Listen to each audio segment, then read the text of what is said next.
রাত পোহালেই বাংলাদেশে ঈদ উল ফিতর, এরপর পরই বাংলা নববর্ষ পয়লা বৈশাখ। অতীতে ঈদ এবং পয়লা বৈশাখ ঘিরে ঘটে যাওয়া বিভিন্ন ঘটনা মাথায় রেখে এবার সারা দেশে নিরাপত্তা ব্যবস্থা জোরদার করেছে আইন শৃঙ্খলা রক্ষাকারী বাহিনী। দুটো প্রধান বড় উৎসব ঘিরে আইন শৃঙ্খলা বাহিনীর বেশিরভাগ সদস্যদের ছুটিও শিথিল করা হয়েছে। সবই যেন নির্বিঘ্নে এবং উৎসবমুখর পরিবেশে ঈদ এবং বাংলা নববর্ষ উদযাপন করতে পারে, সেদিকে বিশেষ নজর দিয়েছে আইন শৃঙ্খলা বাহিনী। এবার ঈদ উল ফিতরকে কেন্দ্র করে ঢাকা শহর ছেড়ে নারীর টানে বাড়ি ফিরেছেন 1 কোটিরও বেশি মানুষ। ফলে ঢাকা এখন প্রায় ফাঁকা। আর এই ফাঁকা ঢাকাকে নিরাপত্তা দিতে নিরলস কাজ করে যাচ্ছে ঢাকা মহানগর পুলিশ। ঢাকার বিভিন্ন পাড়া মহল্লায় চলছে পুলিশের টহল। গুরুত্বপূর্ণ সড়কে বসেছে চেকপোস্ট। কাউকে সন্দেহজনক মনে হলেই পুলিশ তাকে তল্লাশি করছে। এছাড়াও ফাঁকা ঢাকায় পুলিশ সর্বোচ্চ সতর্কতা থাকার পরেও সংশ্লিষ্ট থানায় থানায় বিশেষ নির্দেশনা দেওয়া হয়েছে।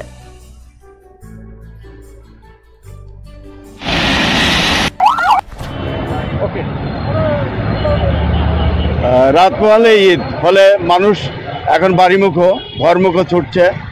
পয়লা বৈশাখ এবং ঈদটি এবার পাশাপাশি পড়ার কারণে আইন শৃঙ্খলা রক্ষা বাহিনী এবং সার্বিকভাবেই প্রশাসন খুব নজরদারিতে রেখেছে এবারের ঈদ যাত্রাকে। এবং এবারের পরিস্থিতিও আশা করি যে আইন শৃঙ্খলা ভালো থাকবে এবং সব কিছু নিয়ন্ত্রণে থাকবে। এটা নাগরিক হিসাবে আমাদের প্রত্যাশা।